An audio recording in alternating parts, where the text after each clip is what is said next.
అహోబిలం ఉగ్ర నరసింహం ఒక చిన్న భక్తుడిని అగ్నిలో కాల్చాలని చేసిన కుట్రే ఈ రోజు హోలీగా మారింది. హోలీ అంటే మనకు ముందుగా గుర్తొచ్చేది రంగులు, ఆనందం. కానీ ఆ రంగుల వెనుక ఉన్న ఆధ్యాత్మిక సత్యం గురించి తెలుసా?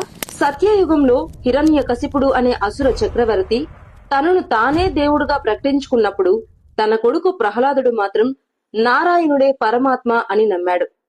రాజ్యాన్ని, శక్తిని, మరణ భయాన్ని కూడా అతని భక్తి కదిలించలేకపోయాయి. విషమిచ్చిన, పర్వతం మీద నుంచి తోసిన, ఏనుగులతో తొక్కించిన, పాములతో చుట్టించిన ప్రతి ప్రయత్నంలో అధర్మం ఓడిపోయింది. చివరికి హిరణ్యకశిపుడు తన చెల్లి హోలికను పిలిచాడు. అగ్నిలో కాలకుండా వరం పొందిన ఆమె ఒడిలో ప్రహ్లాదుడిని కూర్చోబెట్టి మంటల్లో దహనం చెయ్యాలని కుట్ర పన్నాడు.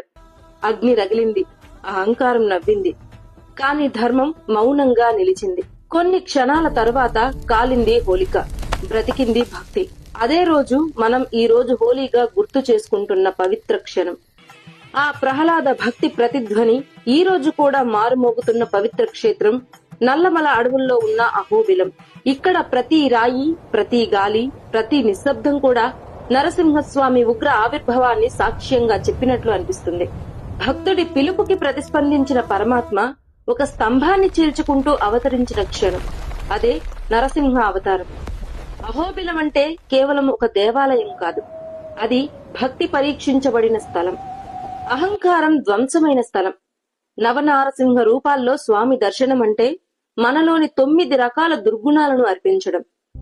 కోపం, ఈర్ష్య, మదం, మోహం, లోభం, ద్వేషం, గర్వం, భయం, అజ్ఞానం. ఇవన్నీ మనలోనే దాగి ఉన్న హిరణ్యకశిపులు.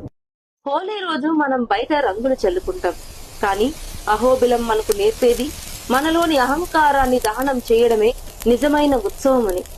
ఈసారి హోలీ జరుపుకునేటప్పుడు కేవలం రంగులు కాదు, మనలోని దుర్గుణాలను కూడా అగ్నికి అర్పిద్దాం. ఓం నమో నారాయణాయ అనే కామెంట్ చేసి ఈ ఆధ్యాత్మిక సందేశాన్ని అందరికీ షేర్ చేయండి. మీరెప్పుడైనా అహోబిలం నవనారసింహ దర్శనం చేసుకున్నారా? మీరు ఎప్పుడైనా అహోబిలం అడవుల్లో ఆ ఉక్కు స్తంభాన్ని చూసారా? కామెంట్స్ లో చెప్పండి. ఓం నమో నారాయణాయ.